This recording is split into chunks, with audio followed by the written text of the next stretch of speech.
Hi friends, ಋತು YouTube ಚಾನಲ್ಗೆ ಸ್ವಾಗತ. ನಿಮ್ಮೆಲ್ಲರಿಗೂ ಇವತ್ತು ನಮ್ಮನೇಲಿ ಎಗ್ ರೈಸ್ ಮಾಡೋದು ತೋರಿಸ್ತಾ ಇದ್ದೀನಿ. ಸ್ವಲ್ಪ ಎಣ್ಣೆ ಹಾಕ್ಕೊಂಡಿದ್ದೀನಿ. ಬೇಕಾಗಿರೋದು ಒಂದು 6 ಮೊಟ್ಟೆ ತೊಗೊಂಡಿದ್ದೀನಿ. ಈರುಳ್ಳಿ, ಸ್ವಲ್ಪ ತರಕಾರಿ, ಸ್ವಲ್ಪ ಜಾಸ್ತಿನೇ ಹಾಕ್ತೀವಿ, ಯಾಕಂದರೆ ತರಕಾರಿ ಹಾಕಿದ್ರೆ ಖಾಲಿ ಆಗುತ್ತೆ ಬೇಗ. ಅದಕ್ಕೆ ಹಸಿಮೆಣ್ಸಿನ್ಕಾಯಿ, ಕೊತ್ತಂಬರಿ ಸೊಪ್ಪು, ಸಾಲ್ಟು, ಪೆಪ್ಪರ್ ಪೌಡ್ರು ಇದಿಷ್ಟು ಯೂಸ್ ಮಾಡಿ ಎಗ್ ರೈಸ್ ಮಾಡೋದು ನಮ್ಮನೇಲಿ. ಅಂದರೆ ಆಲ್ಮೋಸ್ಟ್ ಎಲ್ಲರಿಗೂ ಗೊತ್ತಿರುತ್ತೆ ಎಗ್ ರೈಸ್ ಯಾವ ಥರ ಮಾಡ್ತಾರೆ ಅಂತಂದರೆ, ನಮ್ಮನೇಲಿ ಯಾವ ಥರ ಮಾಡ್ತಾಯಿದ್ದಾರೆ ಅಂತ ತೋರಿಸ್ತಾ ಇದ್ದೀನಿ ಅಷ್ಟೇ. ಫಸ್ಟು ನಾನು ಸ್ವಲ್ಪ ಹಸಿಮೆಣ್ಸಿನ್ಕಾಯಿ ಹಾಕ್ಕೊತೀನಿ.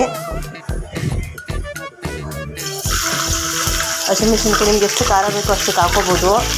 ಆಮೇಲೆ ಈ ಹಸಿಮೆಣ್ಸಿನ್ಕಾಯಿ ಸ್ವಲ್ಪ ನೋಡಿ ಈ ಥರ ಸ್ವಲ್ಪ ಇದಾಗ್ತಾರೆ, ನನಗೆ ಈರುಳ್ಳಿ ಹಾಕ್ಕೊತೀನಿ.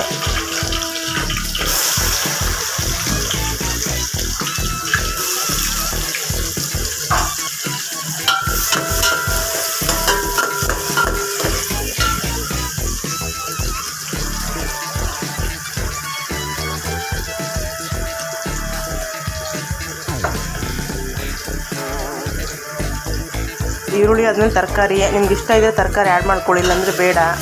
ಆಮೇಲೆ ರೈಸು ಸ್ವಲ್ಪ ಏನು ಎಗ್ ರೈಸ್ ಮಾಡೋದು ಆ ಥರ ಎಲ್ಲರಿಗೂ ಗೊತ್ತಿರುತ್ತಲ್ಲ, ಸೇಮ್ ಅದೇ ಥರನೇ ಮಾಡ್ಬೋದು.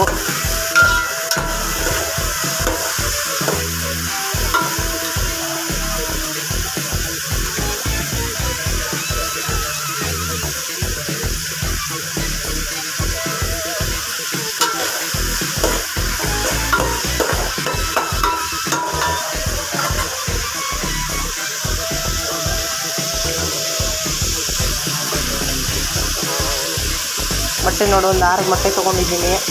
6 ಮೊಟ್ಟೆ ಅಂದರೆ ನಾವು 4 ಜನ ಇದ್ದೀವಿ. 4 ಜನಕ್ಕೆ 6 ಮೊಟ್ಟೆ ಸಾಕಾಗುತ್ತೆ. ನೀವೇನಾದರೂ ಎಕ್ಸ್ಟ್ರಾ ಆ್ಯಡ್ ಮಾಡ್ಕೊತೀನೋ ಎಕ್ಸ್ಟ್ರಾ ಮಾಡ್ಕೊಬೋದು. ಎಗ್ ರೈಸ್ ಜೊತೆಗೆ ಸ್ವಲ್ಪ ಕಬಾಬ್ ಮಾಡೋಣ ಅಂತ ಅಂದ್ಕೊಂಡಿದ್ದೀನಿ. ಹಾಗಾಗಿ ಸ್ವಲ್ಪ ಕಡಿಮೆ ಮೊಟ್ಟೆ ಹಾಕ್ಕೋತಾ ಇರೋದು. ಇನ್ನು 6 ಮೊಟ್ಟೆ ತೊಗೊಂಡಿದ್ದೀನಿ. ಏನು ಹೇಳ್ತಿರೋದು ಇದಕ್ಕೆಲ್ಲ, ಇದು ಬಾಯ್ಲ್ ಆಗ್ತಾಯಿದೆ. ಸ್ವಲ್ಪ ಶುಂಠಿ ಬೆಳ್ಳುಳ್ಳಿ ಪೇಸ್ಟು,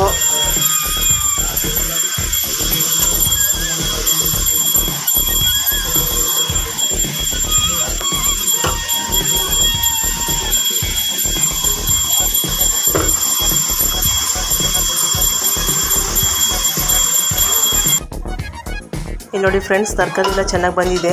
ಇವಾಗ ಸ್ವಲ್ಪ ಶುಂಠಿ ಬೆಳ್ಳುಳ್ಳಿ ಪೇಸ್ಟ್ ಹಾಕ್ಕೊಳ್ಳೋಣ, ಮೊಟ್ಟೆ ಹಾಕ್ಕೊಳ್ಳೋಣ, ಕೊತ್ತಂಬರಿ ಸೊಪ್ಪು ಹಾಕ್ಕೊಳ್ಳೋಣ. ನಿಮ್ಗೆ ಎಷ್ಟು ಬೇಕು ಅಷ್ಟು. ಶುಂಠಿ ಬೆಳ್ಳುಳ್ಳಿ ಪೇಸ್ಟ್ ಅಂತ ಹೇಳಿದ್ರೆ ನಾವು ಇದು ಯೂಸ್ ಮಾಡ್ತೀವಿ. ಶುಂಠಿ ಬೆಳ್ಳುಳ್ಳಿ ಪೇಸ್ಟ್ ಹಾಕ್ಕೊತೀನಿ ಬನ್ನಿ. ಇಲ್ಲಿ ನೋಡಿ ಮೊಟ್ಟೆನ ತೊಗೊಂಡಿದ್ದೀನಿ. ಶುಂಠಿ ಬೆಳ್ಳುಳ್ಳಿ ಪೇಸ್ಟು, ಶುಂಠಿ ಬೆಳ್ಳುಳ್ಳಿ ಪೇಸ್ಟ್ ಆದಮೇಲೆ ಮೊಟ್ಟೆ,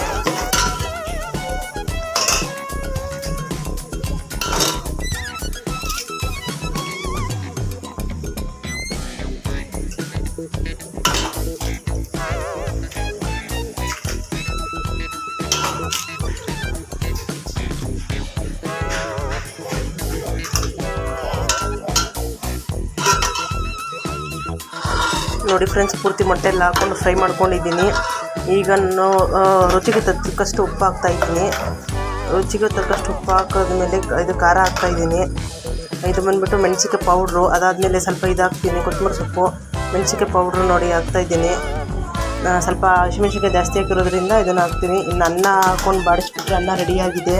ಕುಕ್ಕರಲ್ಲಿ ಅನ್ನ ಹಾಕ್ಕೊಂಡು ಬಾಡಿಸ್ಬಿಟ್ಟ ಅಂತ ಹೇಳಿದ್ರೆ ಎಗ್ ರೈಸ್ ರೆಡಿ ಆಗುತ್ತೆ. ಎಗ್ ರೈಸ್ ರೆಡಿ ಆದಮೇಲೆ ready to serve. Thank you friends.